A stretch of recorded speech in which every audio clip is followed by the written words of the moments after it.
My name is Convey, and if this is your first time to be actually following us, please make sure that you subscribe, you follow us, and you give us a thumb up. Let me see, they have closed where I'm supposed to go. Yes, they have closed. That was something. Today I just want to give you tips. If you want to become a construction manager, I'll just give you some tips that you can actually follow,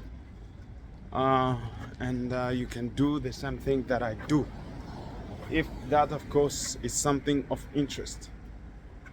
But for me to give you tips, before I give you tips, let me give you a little background about myself and how I became what I am today. When I finished school, that was 11 years ago, 10 to 11 years ago, and then I didn't know what I want to be. Wanted to be a doctor, a lawyer. So was trying to see what can work for me. Being it that we moved in Norway just 6 years prior to that, or something like that.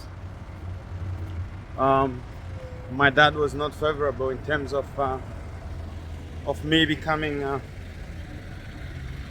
lawyer.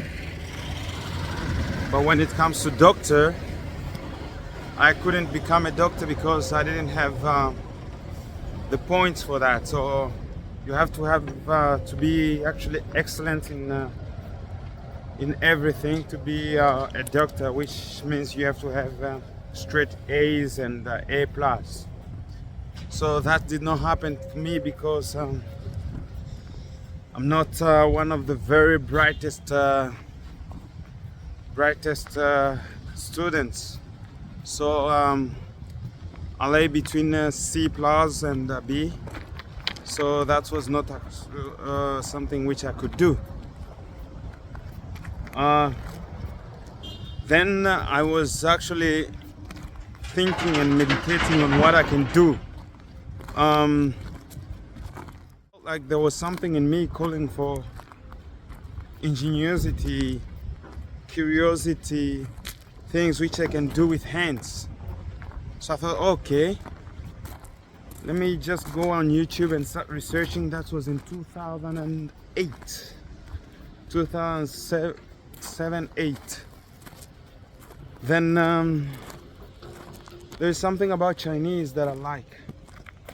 It's their way of working and approach to problems, the solutions that they give, they bring in the society and in the community, transcend time.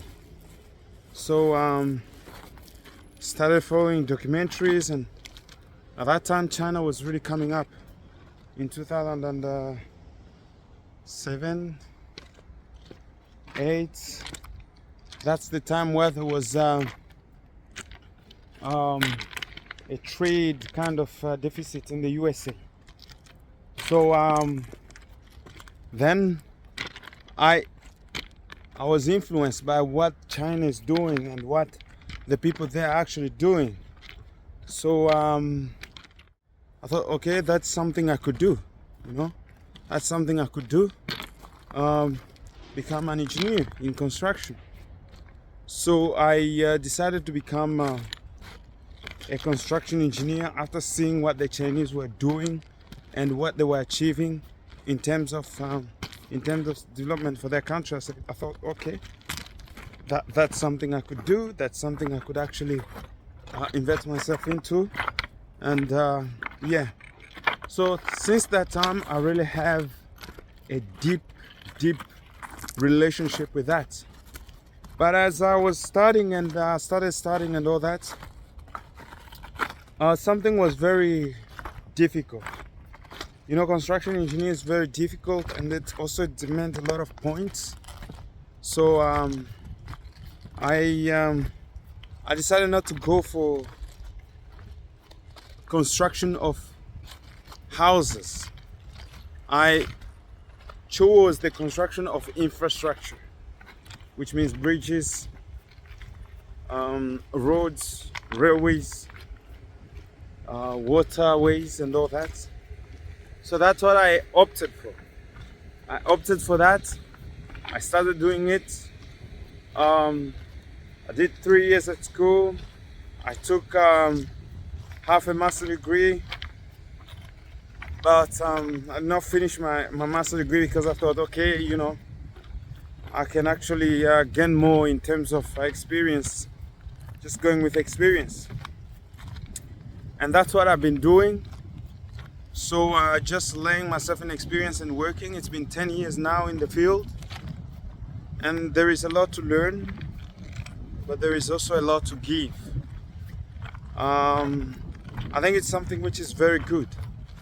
It does not demand, you to be the brightest guy out there, but what it demands is just you to be the person of who you are. You understand? You just have to be who you are. Just be the person that you are, and look to improve the field in which you are. Look to give ideas of what you actually would like doing. And I think I've learned to love what I do here. It's something which I thought, okay, was maybe in the beginning a bit, it was a bit too difficult to understand. There's still a lot of calculations that you have to do in this or in that. But believe me, it's something which you learn very fast, and it's something you come to like. I did not know about engineering until I had started it. And believe me, when I was actually doing it, it was still something which was very mysterious. You're calculating and then you're saying, wow, what am I going to use all this for? What is it going to help me for? So it still was something kind of mysterious, and something kind of you wouldn't understand. Why would they want you to calculate some of this thing? I remember I was talking to one of my brothers about how mathematics doesn't make sense sometimes. But all those things, you see, sometimes you study things you not use in life, but at a certain point you start using them. So imaginary theories, which actually you might start using them at a certain point of time. So that's what I've learned to do, and learn to like the field, learn to actually apply what I've learned, and I learned to even not only use what you learn to school, but there is much more than to it. There is a relationship between you and the work, relationship between you and your family, you and the people that are working. It's really important. You learn to balance all these things. You learn to become much more independent. You learn to actually do something which can help the society. And when you have achieved some project and you see that they've been achieved, you see something that you've done, it's really good. It gives you a certain sense of feeling of belonging, when you do that. And that's what it does. It does kind of that. And so it's really something. It's really something. And in this field, you kind of meet people with different background. You meet architectures, you meet people who work with specific things, electricity. People who work just with with geotechnique, the soil and the measurement of it. You meet people who work with everything possible, with plants. We have all different kind of people who just work with controlling that people who are actually on the field are doing the best work, and the health of the people, HMS, everything like that. Different people. So there are different things that are being done in this field. You don't have to be just on the construction. You can work with HMS. You can work with, there's a lot of things that you can do. But all that, it all depends on you as well.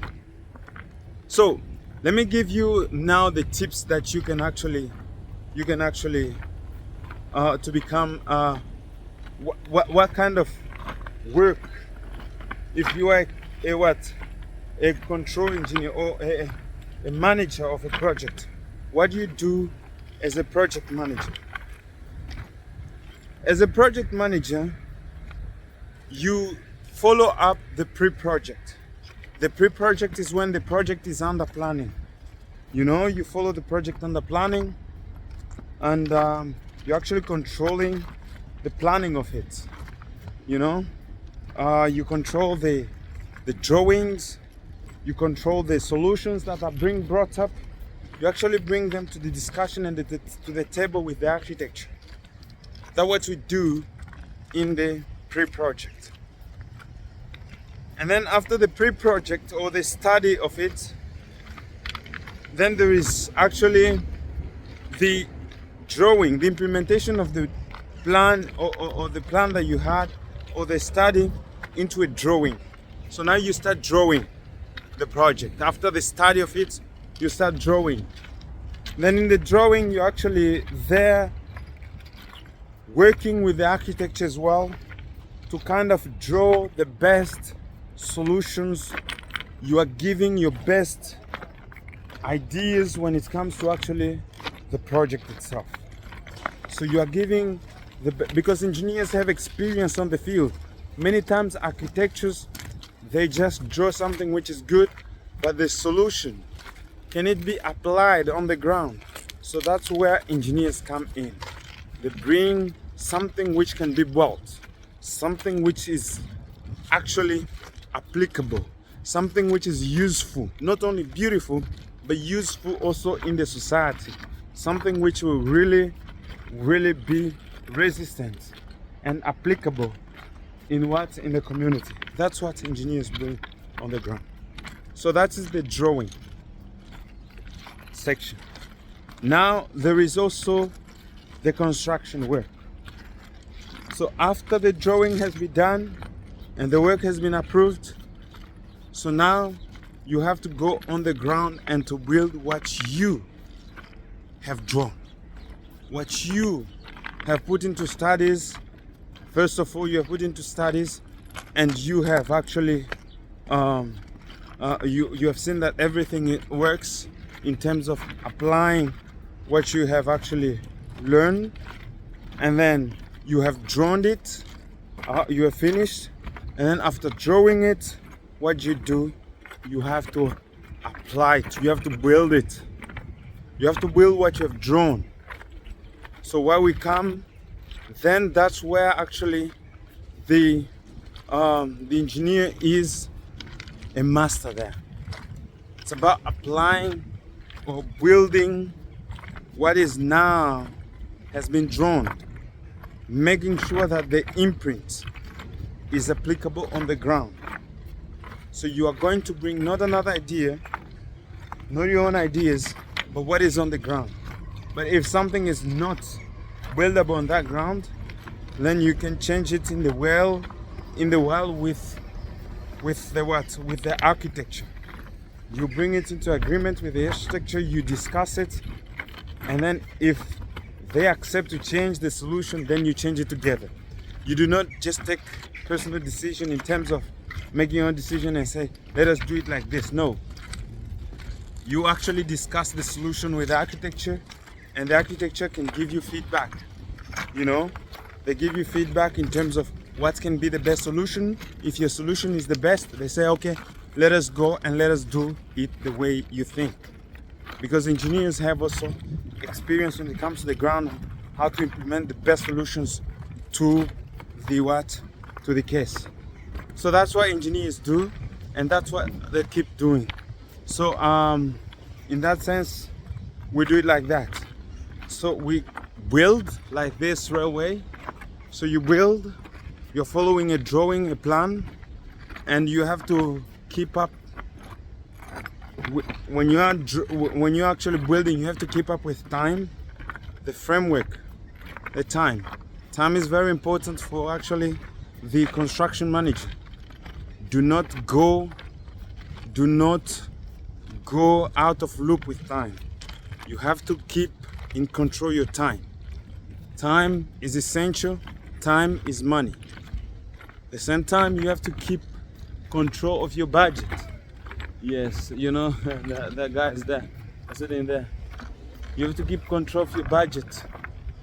And then you have to really hold that your budget is actually on tip top, because the more you lose, the more it is bad for the project. It is very important that actually you keep that in mind. Money, time and money. The third thing is actually the quality of materials. The quality of materials has to be very important. You have to check it, that you have the best qualities of materials in everything that you're doing. Look, for example, these stones.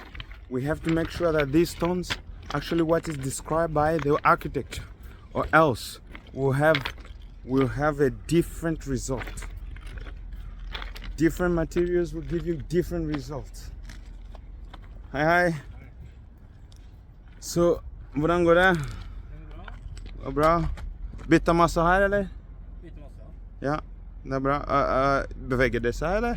Nei, det sitter nå. Ja, dere gjør det natta, eller? Ja, i dag og i natt. I dag og i natt, ja. Ja, så bra. Så begynner vi å legge oss sviller i morgen, tenker jeg. Sviller? Ja, går så fort, ja. Det er bra. Ja, det er spennende, det. Yeah.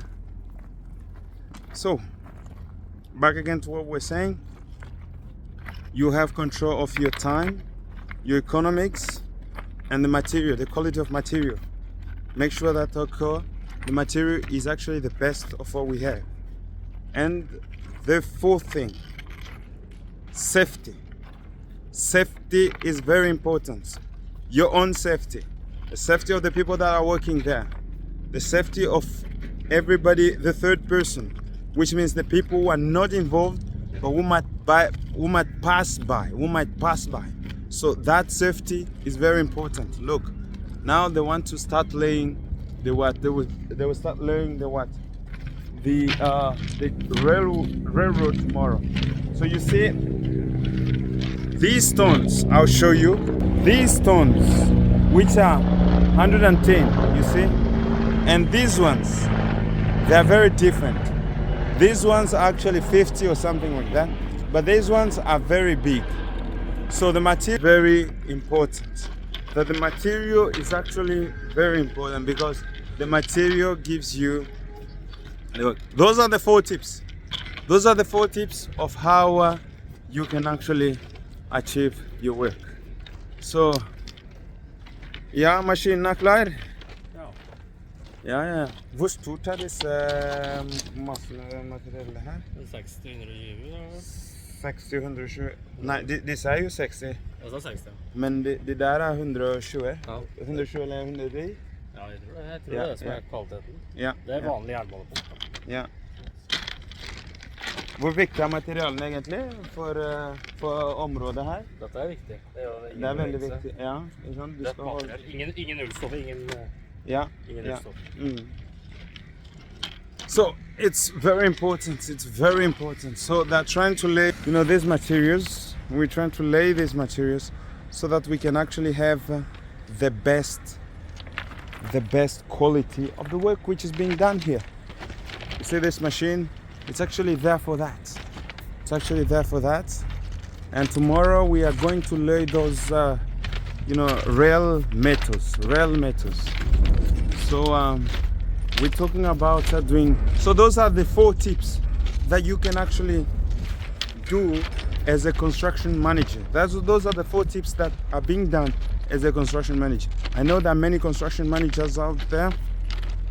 If they have actually some other tips, please let me hear them in the comments and share with us, these things. So how do you do it? What do you do? And how do you actually see the work that we're doing? Do you have any comments? Share with us down. And please remember to subscribe. Do not pass without subscribing. This is very important. I'm talking to you who has not subscribed yet. You watch our videos but you do not subscribe. Please subscribe and be part of this Fruitful channel.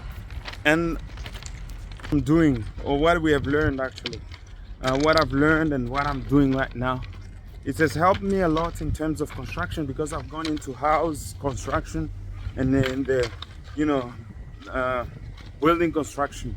It has really managing those projects. It has really helped me a lot. So I've learned how to do certain of things and lay the ground of certain basic of things, and that has been really helpful. So I wanted to go into the house construction first, but that did not work, and God provided another way, and which I'm very thankful, because you know, we've come actually to where we wanted to be, but maybe in a different way. So that's what you can do, and that's always what somebody can do. But remember to subscribe and follow us. Do not forget to actually like this video and share it with many more. See you on the next one, and we love you.